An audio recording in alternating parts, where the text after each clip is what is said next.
하나님 말씀 보겠습니다. 마태복음 5장 43절에서 48절까지 함께 교도하시겠습니다. 신약 7쪽입니다. 마태복음 5장 43절에서 48절. 43절 제가 먼저 읽습니다. 또 내 이웃을 사랑하고 내 원수를 미워하라 했다는 것을 너희가 들었으나 나는 너희에게 이르노니 너희 원수를 사랑하며 너희를 박해하는 자를 위하여 기도하라. 이같이 한즉 하늘에 계신 너희 아버지의 아들이 되리니 이는 하나님이 그의 해를 악인과 선인에게 비추시며 비를 의로운 자와 불의한 자에게 내려주심이라. 너희가 너희를 사랑하는 자를 사랑하면 무슨 상관이 있으며 죄기도 이같이 아니하느냐.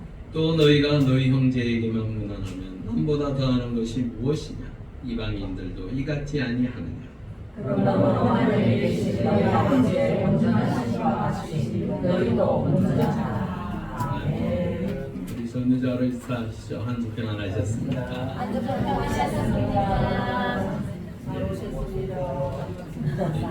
연휴가 껴서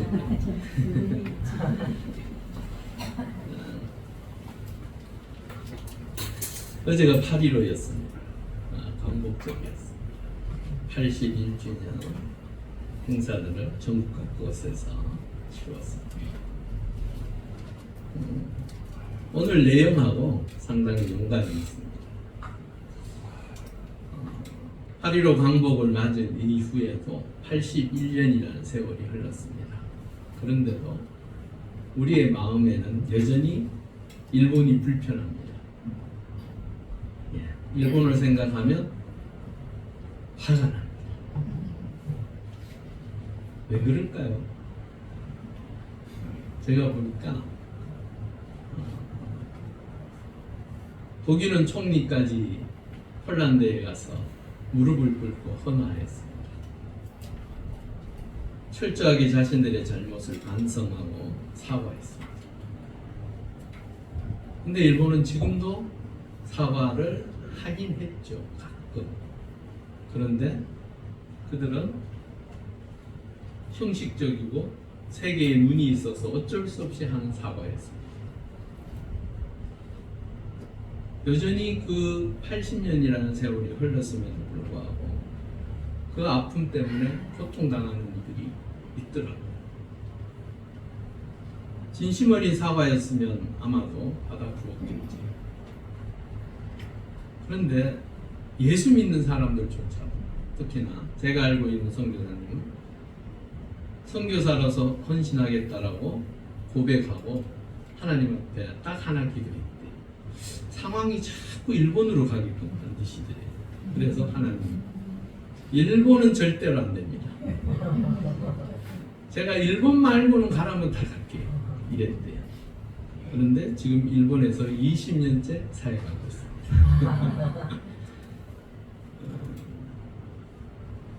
오늘 성경은 전체 맥락을 보면 사랑하라라고 이야기하고 있습니다. 사랑에는 무엇이 필요합니까? 용서가 전제되지 않으면 사랑하기가 쉽지 않습니다. 마음으로는, 입으로는 사랑 얘기할 수 있습니다. 그런데 새벽에 열심히 기도하고 나가다가 왼수 같은 사람을 쳐다보는 그 순간에 기도했던 내용은 다 사라져버립니다.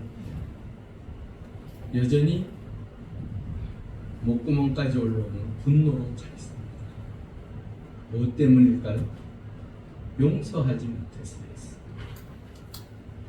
그렇다면 오늘 이 본문을 가지고 무엇을 이야기할 것인가? 먼저 내 이웃과 내 원수는 도무지 누굴까?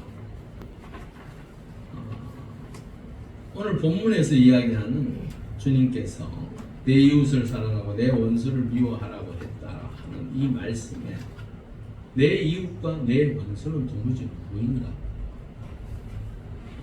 유대인들에게 있어서 내 이웃은 하나님을 믿는 자신들, 특별히 선택되어 부름을 받은 자신들입니다. 그러기에 내 이웃은 사랑합니다. 그렇다면 여기서 말하는 내 원수는 누구입니까? 넓게 보면 이방인이고 좁게 보면 로마입니다. 왜? 지금 로마의 속국이기 때문에. 성경에는 그런데 중요한 것은 내 이웃을 사랑하는 말은 있어도 내 원수를 미워하라는 말은 없습니다. 그럼 이 말은 도무지 어디에서 나왔을까? 당시에 바리새인들과 율법사들 또한 제사장 그룹들이 그렇게 자신들의 가르침 속에서 이렇게 말하기 시작했습니다. 근데 그것이 굳어져 버렸습니다. 그러기에 이방인을 향하여 유대인들은 지옥에 뭐라고요? 불쏘시개라고 했죠. 지옥의 불쏘시개. 이방인들을 그렇게 바라보니까 사실은 그들을 미워해도 별로 재책이 있습니까? 없습니까? 없습니다. 전혀 없습니다. 중요한 것은 주님께서 그렇게 하지 말라라고 이야기하십니다. 그러면서 너희들이 진정 사랑할 때에 하나님의 아들이 될 것이라고 말하고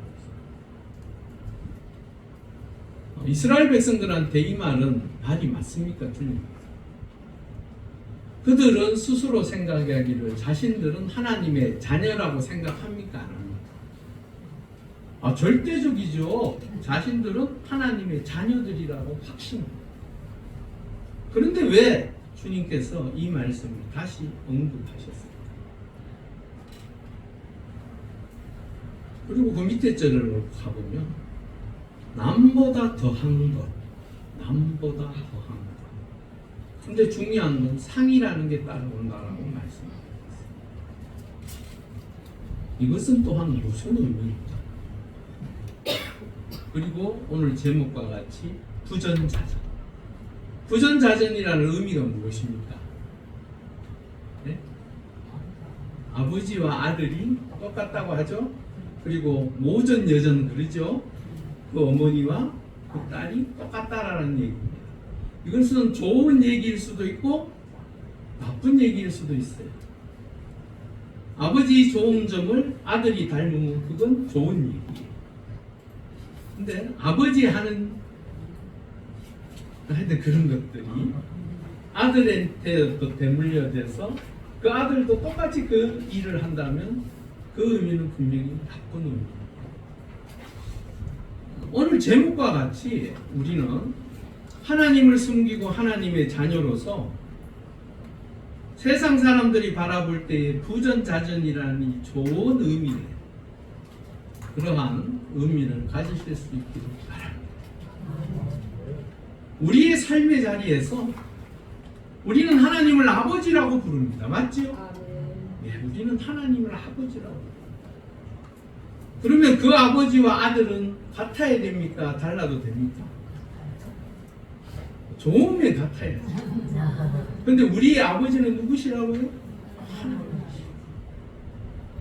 당연히 그 하나님과 똑같이 살아가야 하는 게 우리의 삶의 모습.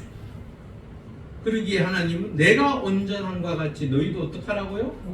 온전하라. 그런데 우리가 하나님과 똑같이 될 수 있습니까? 없습니까? 어렵죠, 진짜. 어렵습니다. 오늘 이 이야기를 전체를 하고자. 자, 먼저 43절에 보니까 또 내 이웃을 사랑하고 내 원수를 미워하라 하였다는 것을 너희가 들었으나 하나님의 은혜 가운데 주의 백성들을 하나님께서 특별히 모델과 같이 선택해서 부르셨습니다. 그들이 누구라고요? 유대인들이라고. 유대인. 그들이 잘나서 무엇인가를 잘해서 그들이 하나님을 기쁘시게 해서 부름을 받은 게 아니었어요. 그들은 그들의 선조의 믿음의 언약을 따라서 하나님께서 부르셨어요. 그래서 그들을 통하여 세상에 살아계신 하나님의 아들 자녀들로서 살아갈 수 있도록 하셨어요. 사람이 살다 보면 미워하는 사람 있습니까 없습니까? 아, 있다고 하세요. 있으면서 왜 아는 척 하세요? 다 있습니다. 누구나 있어요. 심지어는 내 자식도 때로는 미워할 때가 있지 않습니까? 또는 뭐 누구나 가정을 가지고 아이를 키우면 다 아는 거죠. 3살짜리 고집 피울 때 보셨죠? 감당이 안 돼요, 감당. 우리 아이도 마트에 가가지고 땡깡을 부리는데 보니까 피도 안 차. 그래서 저는 버리고 왔습니다. 따라오더라고요. 우리의 삶의 자리에서 미워 안 할래야 안 할 수 없는 상황들이 때로는 자꾸 생기기도 하고, 또한 그런 상황 때문에 내가 예수 믿고 하나님의 자녀가 되어지고 사랑하라고 하신 이 말씀 앞에서 늘 무너지는 것을 느낄 때가 있어요. 하지만 하나님의 은혜 가운데 우리는 모두를 사랑하고 그들과 함께 해야 하는 줄 믿습니다. 어려워요. 저도 목사님은 그래 삽니다. 아유, 저도 뭐 똑같아요. 저도 뭐 다를 거 없어요. 하지만 저는 말씀을 알기에 기도는 합니다. 하나님 그렇게 살도록 해달라고 기도도 하고, 그런 미움이 있으면 제 스스로가 기도합니다. 왜? 미워 안 해야 되는데 자꾸 미움이 생기면 안 되잖아요. 특히나 목사가. 그래서 저는 기도는 합니다. 그런데 여러분과 별반 다를 게 없을 거예요. 자, 하나님은 그렇다면 이스라엘 백성들을 향하여 가지는 그 마음, 그 사랑이 어디까지 이르기를 원하는가? 레위기 19장 34절 우리 함께 읽어보겠습니다. 너희와 함께 있는 거룩을 너희 중에서 많은 자를 지으며 자기같이 사랑하라. 너희도 애굽 땅에서 거룩이 되었습니다. 나는 너희의 하나님 여호와이니라. 여기서 거류민은요, 외국인이고 이방인이고 나그네라는 의미를 가지고 있습니다. 지금의 우리나라에도 참 외국인들이 많이 들어와 살고 있습니다. 사실은 우리 경제를 뒷받침하고 있는 분들이 외국인들이 참 많습니다. 우리가 힘들어하는 일들을 그들이 도맡아서 하는 경우들이 참 많습니다. 그런데 외국인들 중에서 좀 이해되지 않는 사람들의 행동들도 있습니다. 아시죠? 우리 교회는 그래 마치 중국이 있으신 것 같아요. 제주도에서 그냥 그 길거리에서 그 아이들을 대소변을 보게 하는 거예요. 와, 그건 이해가 됩니까? 사실 이해할 수 없는 문제예요. 왜?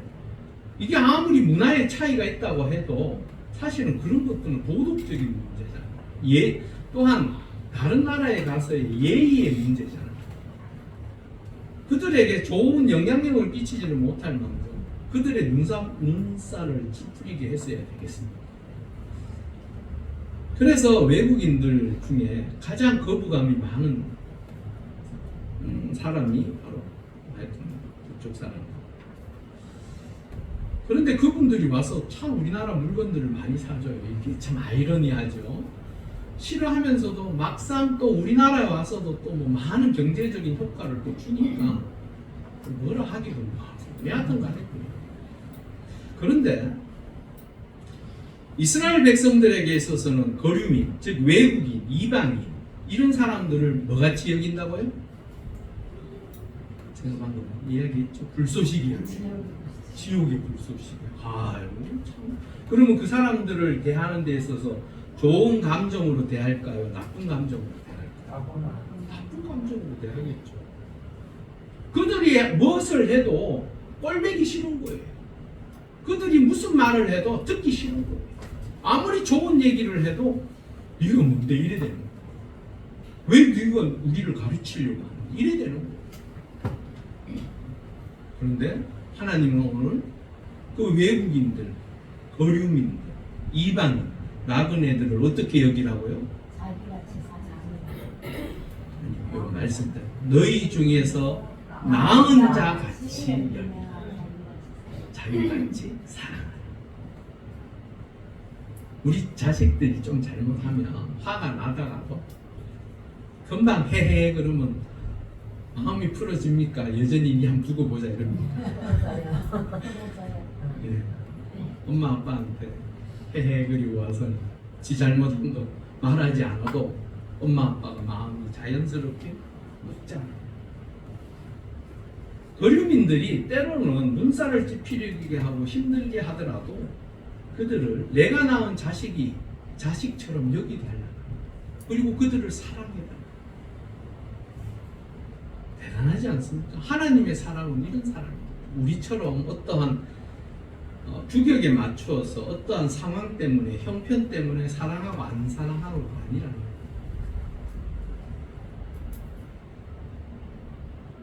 누가복음 6장 27절에서 28절을 한번 읽어보겠습니다.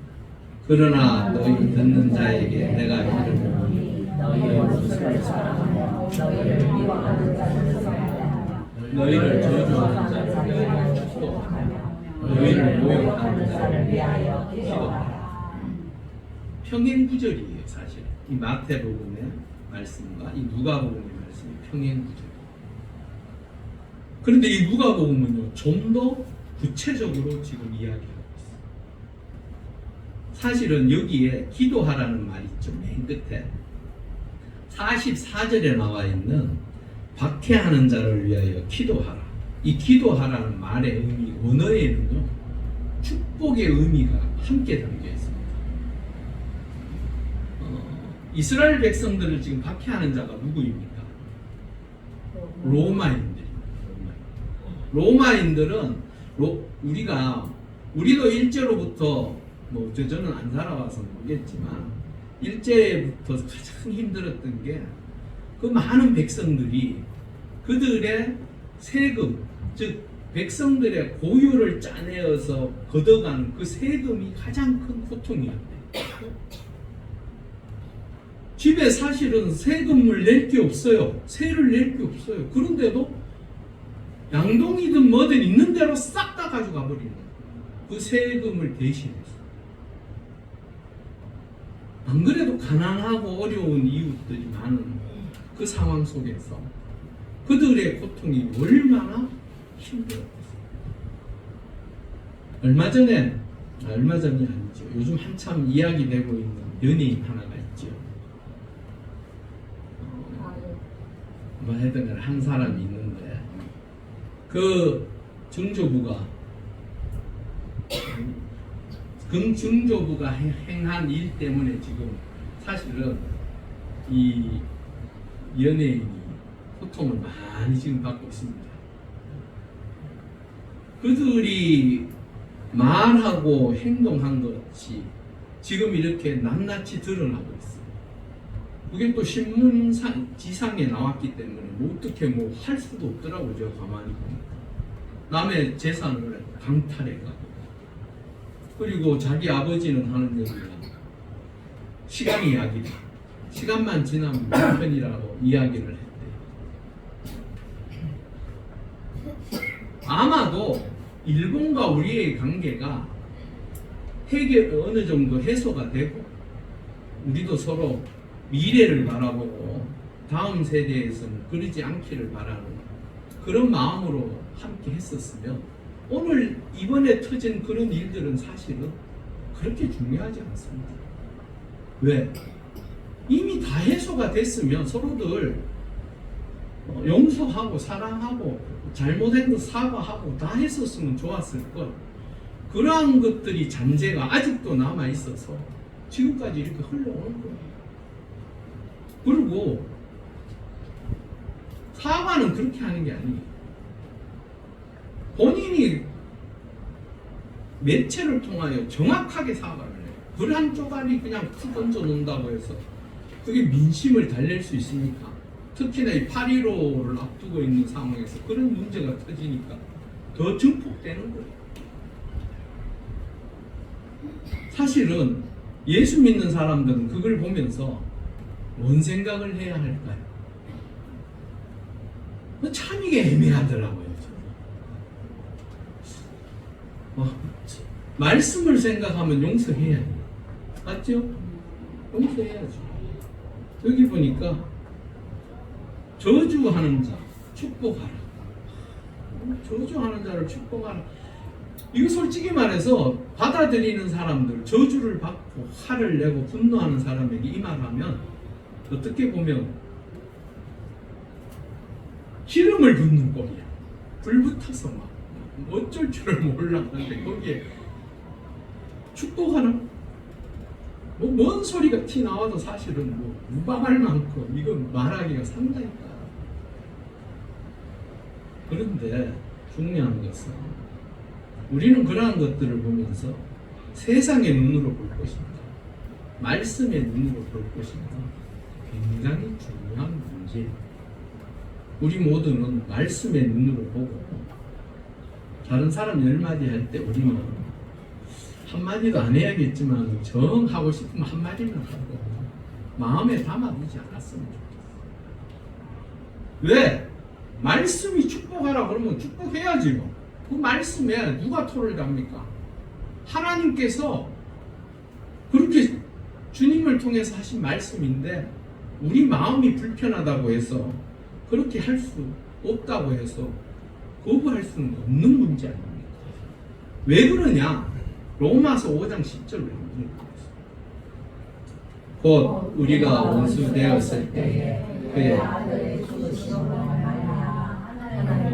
화목하게 되었으며 화목하게 된 자로서 그의 사랑하심으로 말미암아 구원을 받을 것이니라. 우리하고 하나님과의 관계는 원수지간이었어요. 원래. 왜요? 뭐 때문에? 죄 때문에. 죄가 하나님과 우리와의 관계를 막아버렸어요. 그런데 주 예수 그리스도 당신의 아들을 우리한테 주심으로 십자가에 못 박아 흘리신 그 보혈로 우리가 용서함을 받아요. 그러면 부전자전 아까 말씀드렸죠? 하나님의 그 사랑이 우리에게 들어왔습니다. 그 사랑으로 말미암아 하나님과 우리는 하나가 되었습니다. 그러기에 화목하게 되었다라고 오늘 성경은 이야기합니다.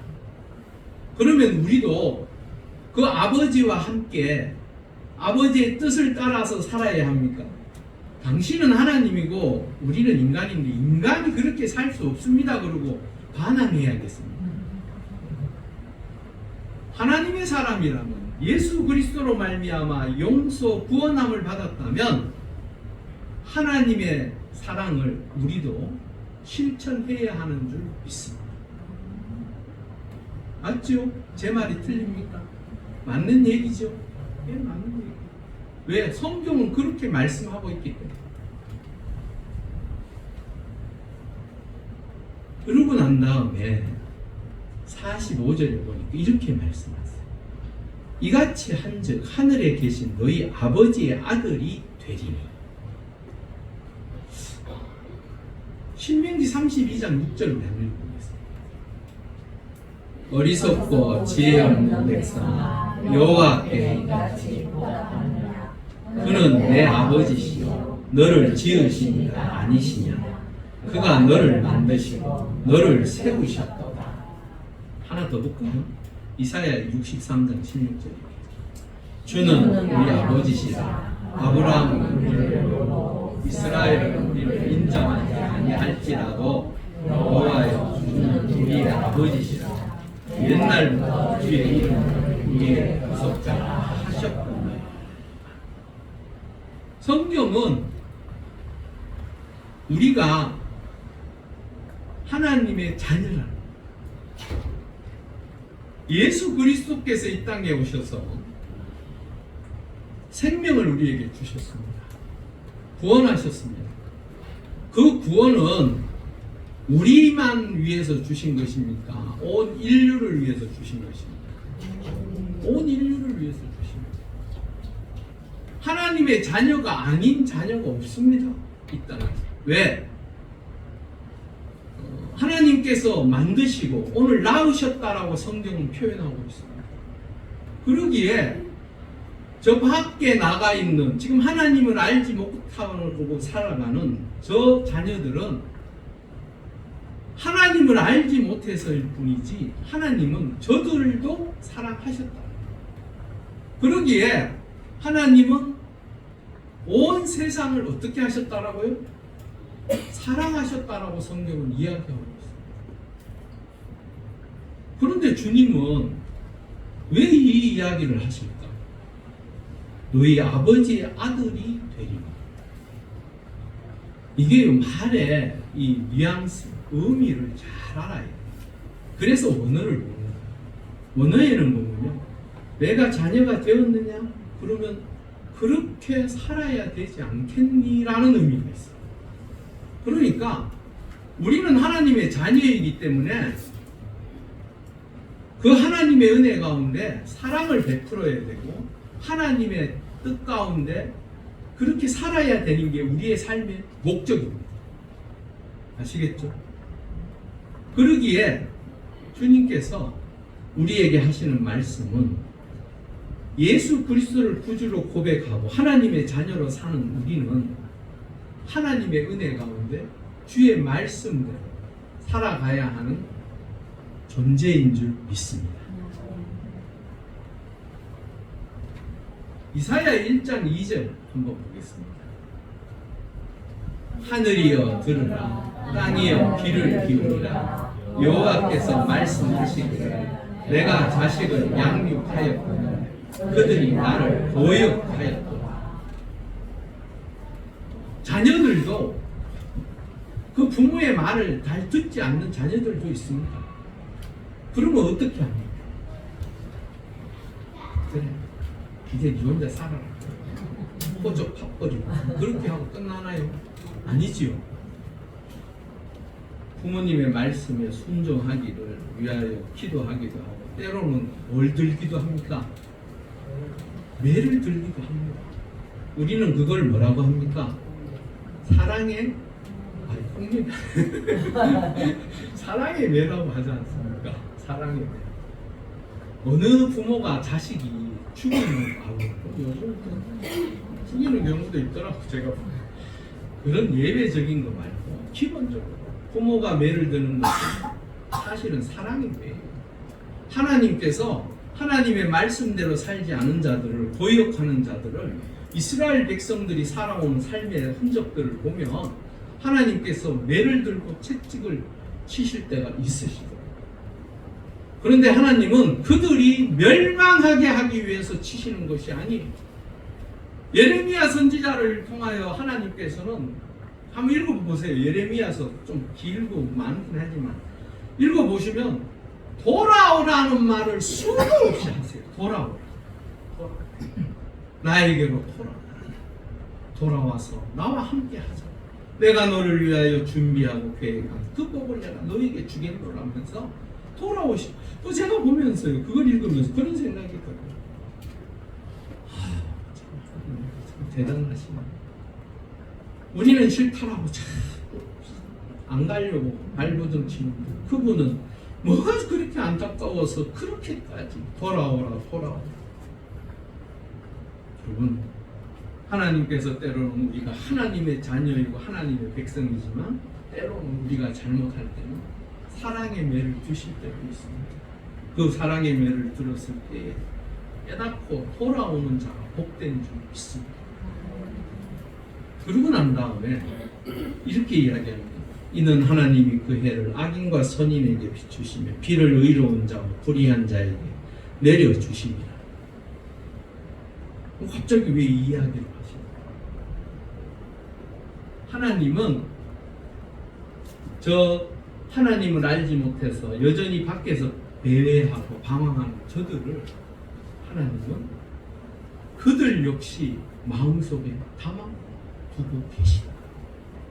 저들이 하나님의 품으로 돌아오기를 원하셔서 그들에게나 우리에게나 똑같이 무엇을 주신다라고요? 비와 주신다. 비와 햇빛을 주신다. 아마도 하나님 믿는 하나님 백성들에게는 해를 주시면 하나님을 믿을까요? 안 믿을까요? 안 믿겠죠. 왜? 햇빛이라는 게 이게 그냥 뭐 밝다 뭐 이런 정도가 아니잖아요. 생명이잖아요. 생명. 그 안에 생명이 담겨져 있잖아요. 비요?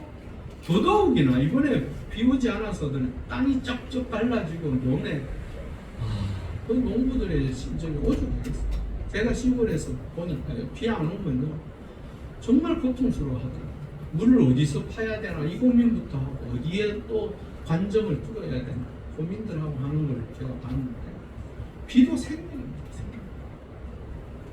하나님은 하나님의 은혜 가운데 주의 백성들이든 아니든 여기에 보니까 오늘은 불의한 자들 하나님께서는 그들에게 똑같이 공평하게 사랑을 베푸시는 분이신 줄 믿습니다. 신명기 32장 4절에 말씀이 나와 있습니다. 읽어보겠습니다. 그는 반석이시니 그가 하신 일이 완전하고 그의 모든 길이 정의롭고 공의로우시고 바르시구나. 그러고 난 다음에 46절을 통하여 너희가 너희를 사랑하는 자를 사랑하면 무슨 상이 있으리요? 사랑하면 뭐가 주어진다고요? 상이 주어진다. 근데 이 상은 뭐 특별하게 언급한 게 없으셔서 저는 잘 모르겠어요. 그런데 우리가 잘 알고 있잖아요. 사랑을 베풀고 나누면 그 사랑 안에서 하나님의 은혜가 넘쳐서 그 여러 가지들을 누리는 것들을 우리는 보게 됩니다. 여하튼 그것보다도 중요한 것은 세리도 이같이 아니하느냐 또 너희가 너희 형제에게만 무난하면 남보다 더하는 것이 무엇이냐 이방인들도 이같이 아니 여기에서 중요한 것이 있습니다.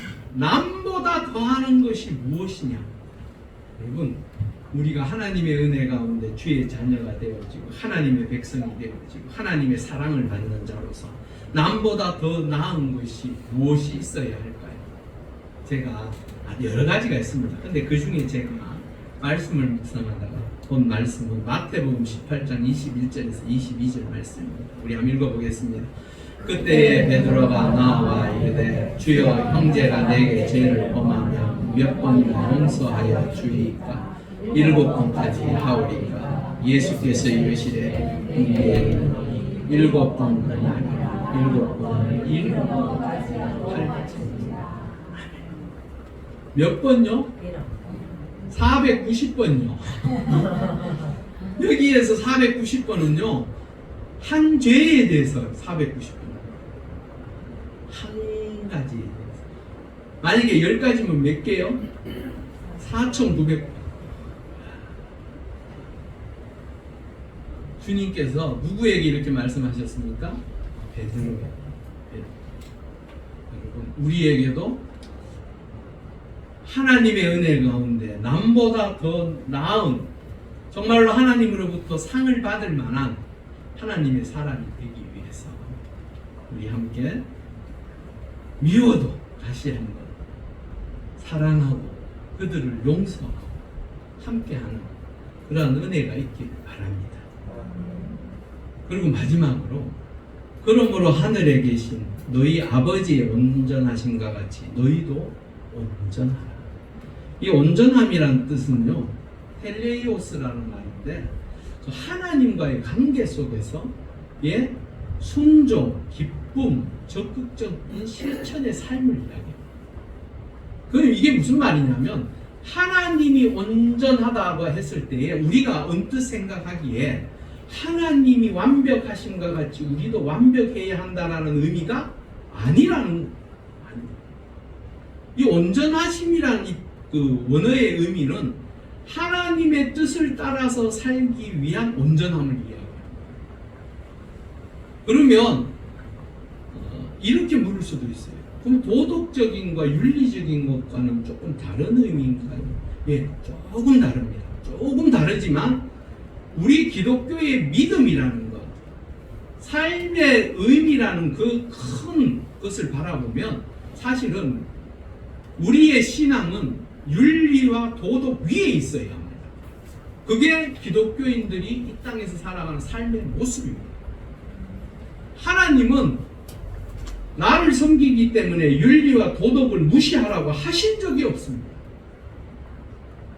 하나님의 은혜 가운데 주의 백성들이 깨달아야 할 것은 하나님이 온전하신 것 같이 하나님께서 기뻐하시는 그것에 순종함으로 그 하나님의 말씀을 따라서 적극적인 삶을 살으라고 오늘 말씀하고 계십니다.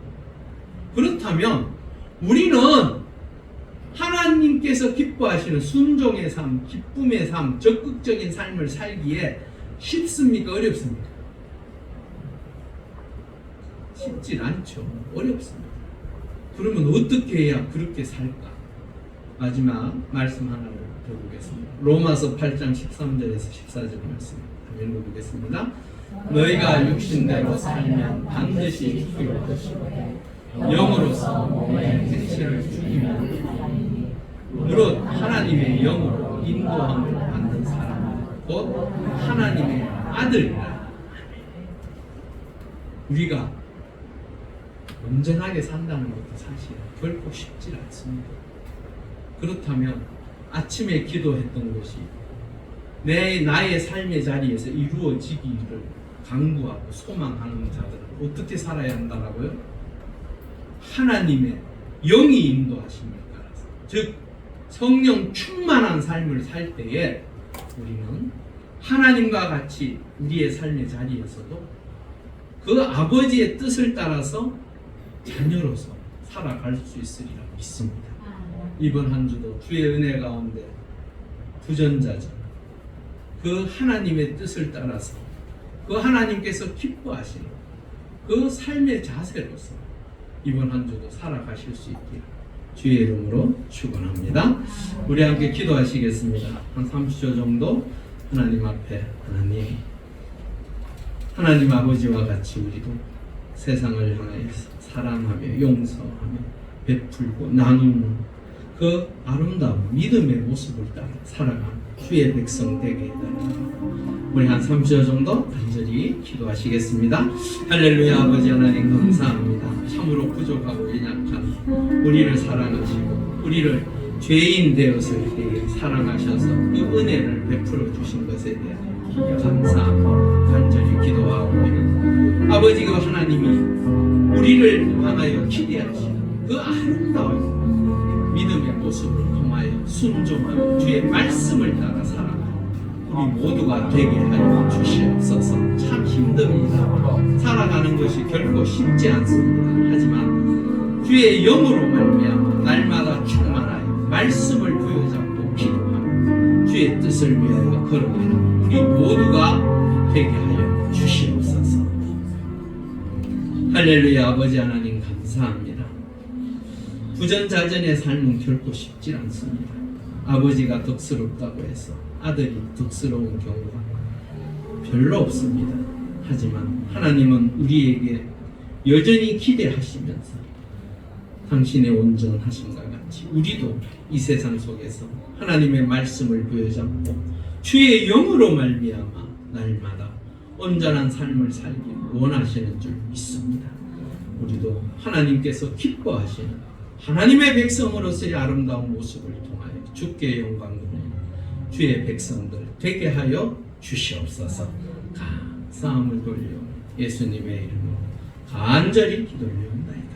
아멘.